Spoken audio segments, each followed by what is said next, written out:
I confirmed that the southern rubber boa, in fact, was dwarf. The largest males was about 18 and 7/8 inches. The females about 21 and a half. Matthew caught one, was it this past couple of weeks or so? That was probably over 30. They get over 30 in Oregon. They get over 30 in Northern California. We produced the evidence of rarity, I think, was misguided. I mentioned the total sample was 104. Well, I found the southern rubber boas for 7 other species combined found less of all others combined than the southern rubber boas. Yeah, I found, normally record all the species encountered during the study. And of the 7 different species of snakes found, there were 56 specimens. 56 from 7 different other species versus 104 of the southern rubber boa. So you reach your own conclusion, which is where I personally believe, and there's one other piece of data that from the graduate students that surveyed boas up there, that the rubber boa is probably the most numerically abundant species of snake at about 5,500 feet on up. It certainly isn't rare if you compare it. Still listed, however, in California. The information on the taxonomic nature has been recorded, but it's none of that's yet to be published. It's still ongoing. So as I was winding up the study in '97, I then went to different places in Southern California where the boa had been documented. Tehachapi Mountains is southeast of Bakersfield, 45 miles. I started there. Mount Pinos is west of the I-5 corridor between Bakersfield and These areas and there. These are the southern rubber boas, San Bruno, San Jacinto Mountains.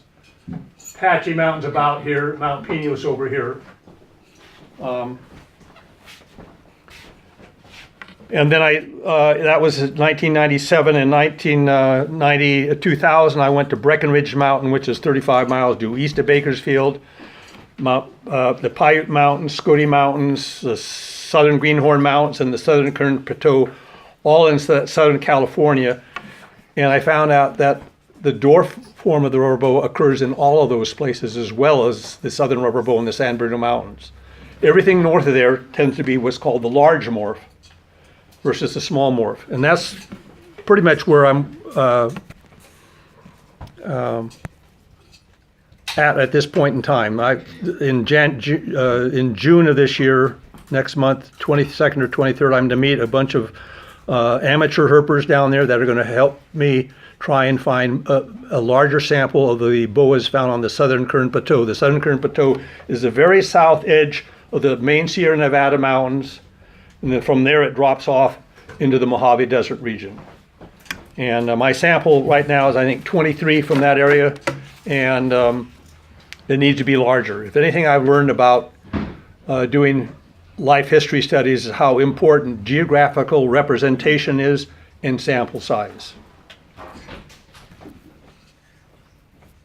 Now I want to go back and mention something about recaptures. I mentioned, let's see. I haven't published for a while yet, so I don't know how many rubber boas I had when I came to this presentation. So the 14th and 15th of this month, I went back and took out all of my files and counted all of the rubber boas that I've taken data on. Now about 200 of them have probably come from people that have donated some, found them. The remainder I have found. My sample size right now, if I can find it here, is 3,549 as of the end of last year, not counting anything I found this year. 3,549 rare rubber boas. Now, I don't have any comparison to tell you with, like I do the sharp chin hawk and the red tail, but I would suggest that there is no other study, published or unpublished, in this state, of snakes that size or larger with that kind of numbers. Ringneck snakes, definitely. Smaller species, more numerous. Even my little sharp tail snake is probably more numerous. Some species of garter snakes are obviously numerous, even though they're about the same size as the rubber boa. But the idea that the species is rare, I would suggest, is not valid. And I hope I've been able to convince you that. Now, I want to mention something about recaptures and longevity. Couldn't go back and count all the recaptures, but it would be my guess at this point in time that conservatively I have found from 10 to 15,000 recaptures, and more likely 15 to 20 or more recaptures events during this 50 years I've been at this study. So that alone is going to be something that Dr. Robert Mason, the herpetologist at Oregon State, is interested in. When he gets back this June from his study of garter snakes in Manitoba, he wants me to get together and look at this. I went out, the reason he's really interested is I went out this year and I found Larson female number 87. Larson female 87 I first caught as a 17 1/8 inch subadult female in 1991. So this is 25 years later. I have found her. I found her several times before, but just 25 years I've now found that one specimen. I figure she's about 30, which is probably middle age for rubber boas that have survived. I gave Ryan a boa that we called Rab female number 1 that we estimate could be anywhere from 60 to 70 or more years of age. And this fits with the reproduction data. Low reproductive output, long-lived. I forget that's what that is. That K or R strategy? Somebody. It's like the. It's similar to wolves and mountain lions and that wolves sort of. have really high reproductive rate. It's grizzly bears that have low reproductive rates. Just for the record. Yeah. Wolves they breed like crazy. But you talk grizzly bears. This is like a grizzly bear. Not a Yes, very much so. But yeah. wolves, no. And this sort of violates the rules of those kinds of strategies, is because it's usually the larger species that have the lowest reproductive output, not small species like a rubber boa.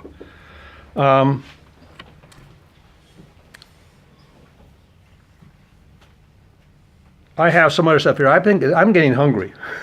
Let's open it to questions and answers. And you're going to have to talk to Ryan. With the aircraft noise, even though I have high-tech hearing aids, I cannot hear well enough. So he's going to rely on any I'll questions. hit on one slide that we didn't touch upon, the fact that with the southern rubber boa, one of the distinguishing characteristics that was supposed to key it out was the dorsal scale, mid-dorsal scale row count. And in the populations that Dad looked at and comparing it to other boas, it doesn't work. There's overlap. Yeah, whoops, I want to cut things short a little bit, but here's a southern rubber boa from the San Bernardino Mountains. Sample size, the range of the mid-dorsal scale counts, the maximum dorsal counts around mid-body is a key character for taxonomic purposes. They range from 36 to 42. There's the average.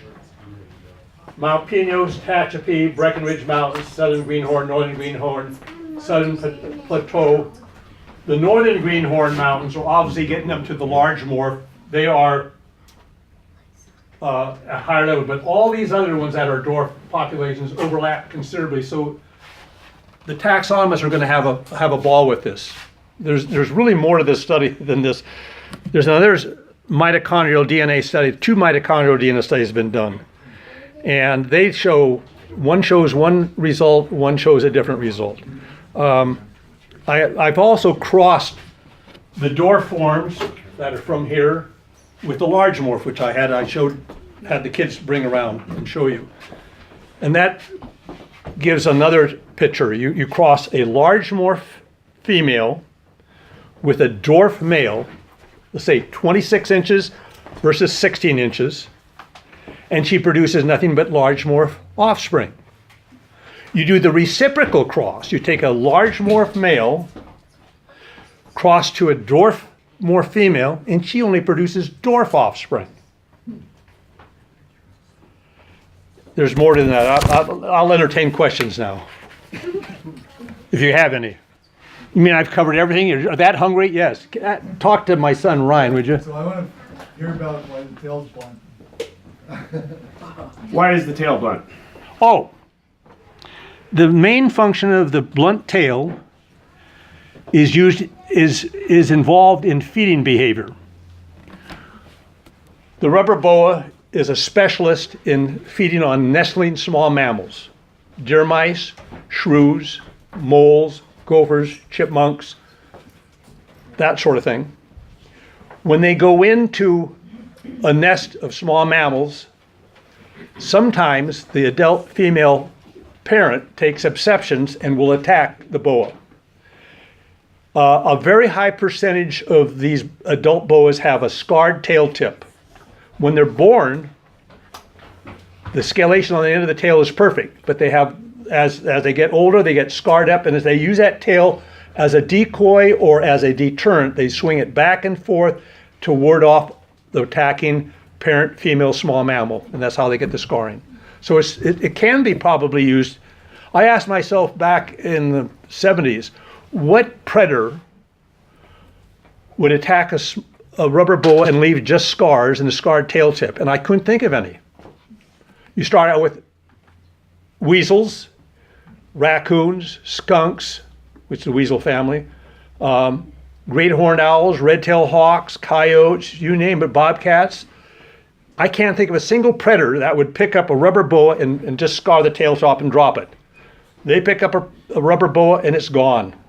So that there had to be a different explanation for the reason they had a blunt tail tip versus a long taper tail tip. Not only do you see this tail scarred up, it's missing the end cap scale and it's deformed, but you see bite marks and sizer marks all over on the body on this snake. Yeah, question. Talk to Ryan here. Yeah, okay, but I'll look at you, because he can hear me. Besides longevity for your recaptured snakes, did you track how far they had moved from? Yes. And what was the largest? The largest is about 800 meters. Okay. But that was a transplant. They have good home ranges. There's apparently a portion of the population has a fixed home range because I find them year after year after year after year in the same locality, sometimes under the same piece of artificial cover. Others I continue to find new specimens, or I find a specimen that says I haven't seen for 8 or 9 years, and all of a sudden it shows up again. So I can't give any information on really the size of home territory. And this is the problem with being an amateur rather than a professional. Thanks. An unplanned research versus planned research. Any other questions? Yeah. So if they have so few young, does the mom take care of the young at all? No, there's no maternal care at all.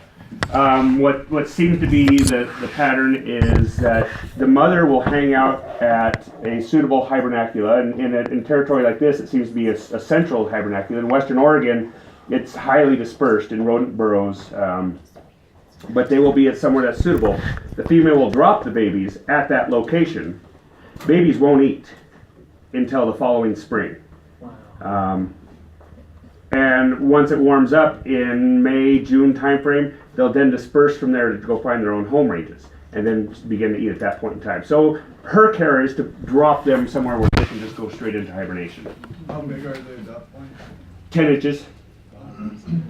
Now, Ryan lives in Utah and got interested in the boas at about 2000, 2001, or a little bit before. And so has found quite a few specimens Utah, including February, 4,000 feet? About 5,100 feet there.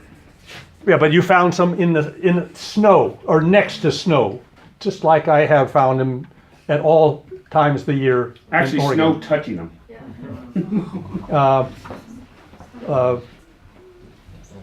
This year and last year, I actually found some rubber boas in January. They do. And with one exception, all boas found in January and February have been adult males. No immatures, no females. I found one female one year on February 28th. Generally, you don't find females until later part of March and the first half of April. And invariably, the female's in reproductive condition, like I mentioned. So there's a behavioral difference in the emergence pattern in this species. Now, I've done studies on the sharp-tailed snake, and there doesn't seem to be. You find adult males, adult females, juvenile males, non-adult males, and non-adult females all at the same time of the year, all the time. But in the rubber boa, there's a behavioral difference. Yes? Maybe I missed it, but you were talking about identifying individuals with the scalation in the face. Yeah. Are you photographing these, or are you remembering every No, single one that you've seen? I put them on that data sheet. So you fill out the data sheet with all Yeah, the hang on a data- minute. all the data sheets. I used to follow him out when I was the age of my boys. I'd be following him out in the field, and he'd be pulling out his 10X jeweler's boot, a pen, and kneel down in the grass with the boa, looking at it, and then pulling out a note, 3x5 note card and taking down notes on every boa. But most of them would go in a small container, come back home for a more thorough examination, looking for, I thought I just had it, looking for a match on one of the previous data sheets to see if it's a recapture or not. Hey, here, I'll give you a data sheet. The big female I have down here is this female here. And if you look at this scale, these are the head scalations, body scalations. And if I show you to her afterwards, after we wash our hands and eat, you'll be able to identify her just by this. That's incredible.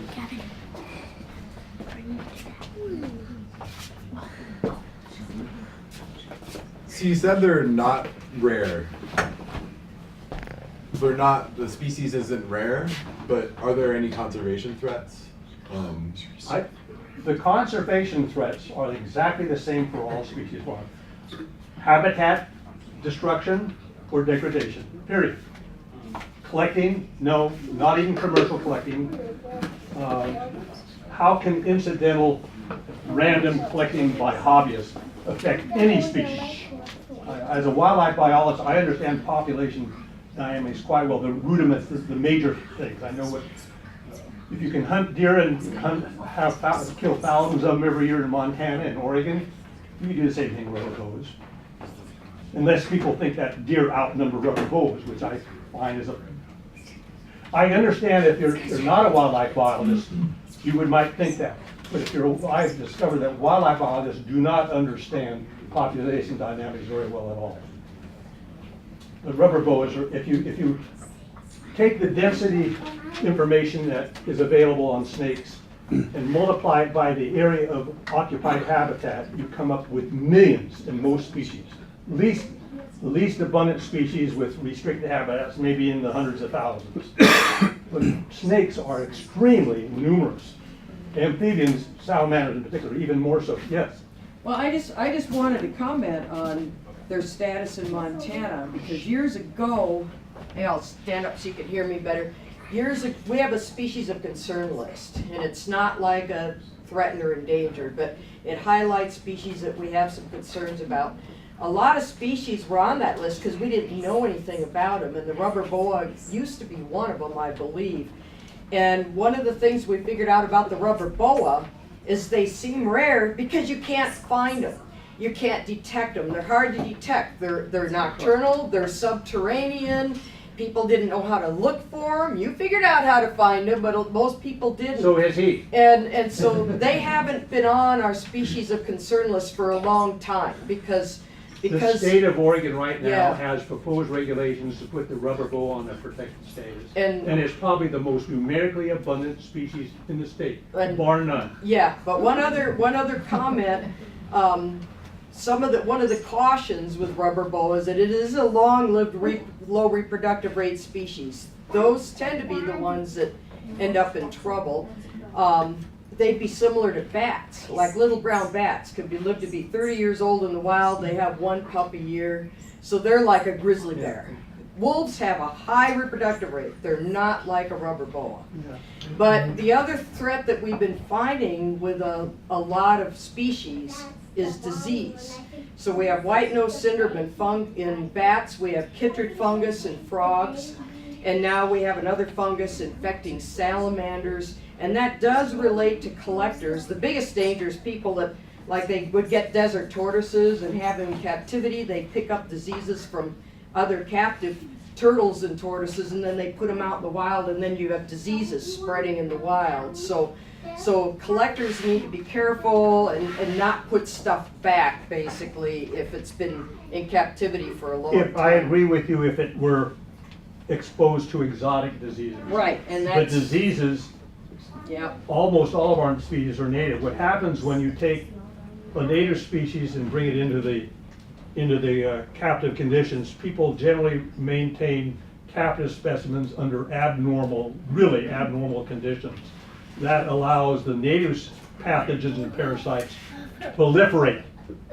The tortoise is a perfect example. It was thought that the desert tortoise in California, that released specimens were giving diseases to the wild specimens. They have now, the latest literature I saw quite a few years ago is that's now down, that the disease, the respiratory illness was a naturally occurring diseases in populations that had never been collected, never been had introduced specimens back into it.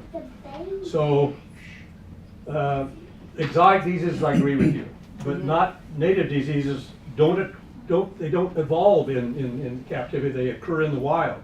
It's when people take rubber boas and maintain them at 80 degrees, 24/7 through 360 days of the year, that the pathogens and parasites can build up into abnormal and may cause problems. Back to your question about abundance, in this field right here, you can see one board here, but if in a field like this in Western Oregon, which is prime habitat for them, high prey base with all the voles that live in there, the species is very abundant. But you could walk transects of this your entire life and maybe trip over one if you got lucky. In 15 minutes, I found 12 in just this lower section of the field. Is this Cardwell Hill or where? Yes, Cardwell Hill. Okay. And there's many more boas in just that field. But in that condition, I could walk out there in 15 minutes and pick up 12 unique individuals, and that's not uncommon. and how long were you leaving your cover boards out? Forever. Years. The fellow that owns this property just died this last year. His name was James Bond. It's a site west of Corvallis, about 5 miles. It had, there's a quarry down over here, a rock quarry, and it had a bunch of debris in it, a bunch of junk.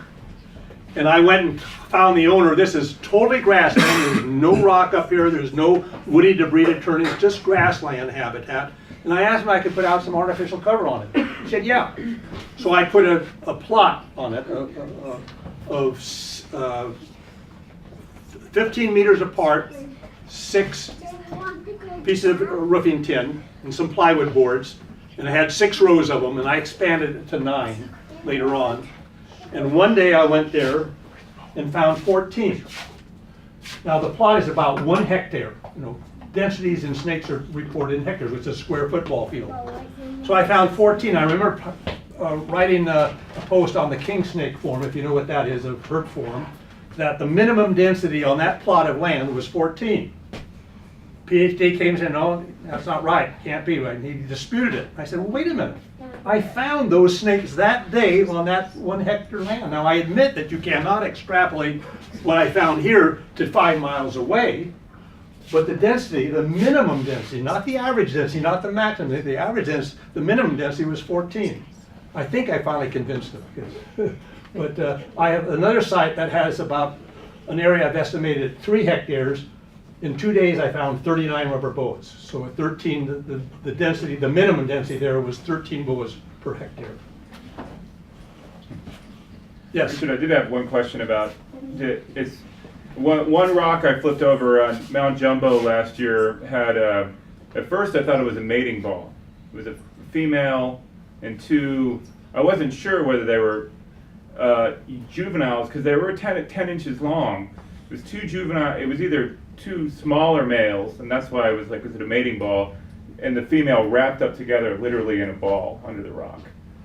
And so it was, I What was wasn't, the temperatures and all? Was it cold or warm or? it was warm that afternoon, wasn't it? You were with me.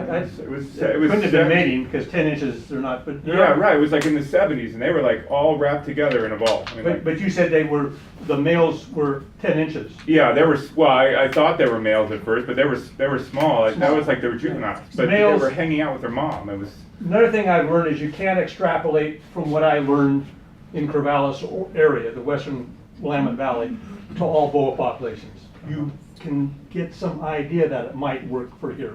He found a female that is much larger than maybe this female, which is 32 inches. The largest female I've ever found, a boa, is 33 inches. They may get bigger in this thing. This girl is what, 32? Yeah, she's 32. It's a big rubber boa. Males in Western Oregon become sexually mature just at about 18 inches. It takes them about 4 to 6 years to reach sexual maturity. Females, oh, I forgot to mention, in that publication, 74, I made one huge error. The error was, you gotta admit your mistakes. In looking at the populations of boas, I thought that they had the same age equivalency. And since the females are larger than the males, I speculated that the females grow faster than the males. Turns out to be bunk. When they're born, they're about 10 inches long in Oregon. They grow at the same rate. Males. And the reason I know that is because I transplanted a whole bunch of baby boas at a site, did this 2 or 3 times, and then recaptured them over and over, and the males and the females grow at exactly the same rate. It so happens the males reach sexual maturity at a younger age and a smaller length than the females. Males reach sexual maturity around 18 inches in Western Oregon, northwestern Oregon, and the females about 22 inches 2 to 3 years later. It's that simple.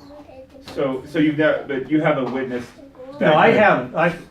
I know what mating aggregations look like, but in a ball, I can only think that they were thermoregulating under there. Okay. That's, It was warm, I mean, it was strange, and they were and they were just, maybe that was Mama and she was, no, I really can't speculate. okay. Another question, how do you tell if a boa is sexually mature or not? Oh, I determined the sexual maturity of females by the smallest female that was in reproductive condition that would mate. Okay, so And you the determined males, that in the smallest captivity. males that Okay. exhibit courtship Okay, behavior. good. You can't do that with small samples, but with a big sample like I've had, I can establish it. And in the dwarf form, the males reach sexual maturity instead of 18 inches in the Corvallis or 17 7/8 or something. They reach sexual maturity at about 13 and a half. Quite a difference. Females reach sexual maturity at about 16 3/4 inches down there versus 22 up in New England. There's quite a difference. Any other questions before we eat? Yeah. Most of the time, do you keep the rubber boas, or do you release them? I release almost all of them. This female that they have is the last wild female that I have that hasn't been released. I caught one on the way up that'll be released again or given away to somebody. I have 9 rubber boas that are hybrids that can't be ethically released. They're crosses between different populations, so it wouldn't hurt if they were released, because if you think about releasing a hybrid, Yeah. their chances are they're going to mate with somebody that's local. You dilute the genome right there, the genetic structure, and so forth down the line. The falconers, for instance, when the peregrine falcon was captive bred and then released to reestablish population, they had Arctic peregrines were used, the natum, which is found in the Maine, the Peel's falcon, and there was at least one from Europe and one from South America that were used, hybridized, released across, and Mother Nature is going to select out the genes that will make survival. And the same would happen to our boat, but I'm not going to release the hybrids. I'll give them away when I'm ready to kick off, or Ryan's going to get them. Any other questions? Thank you very much. Thank you.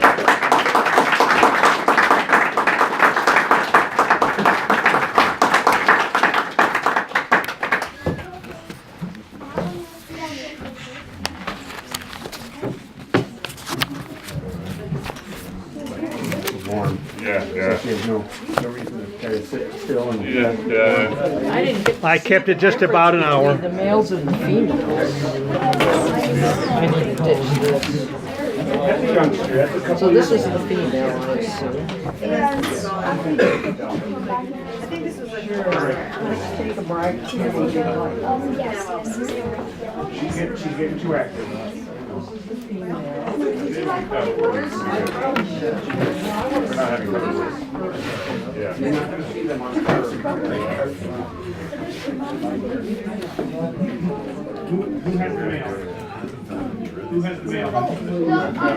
Yeah. Bring it here, down. Bring it here. Thank you very much. Time to eat. We got one's missing. One's missing. Oh yeah, I see somebody. They got it, okay. And Keelan drew some pictures for you. These are boas and moms and babies. And they got blunt tails. Nice. She Very goes good. out herping with her dad. So You're Mrs.? yeah, I'm Mrs. Yeah. Okay. Yep. How you pronounce shirts? Yeah, that's right. Okay. Yep. Thank you for this. This was great. Okay. This was fascinating. I try to keep it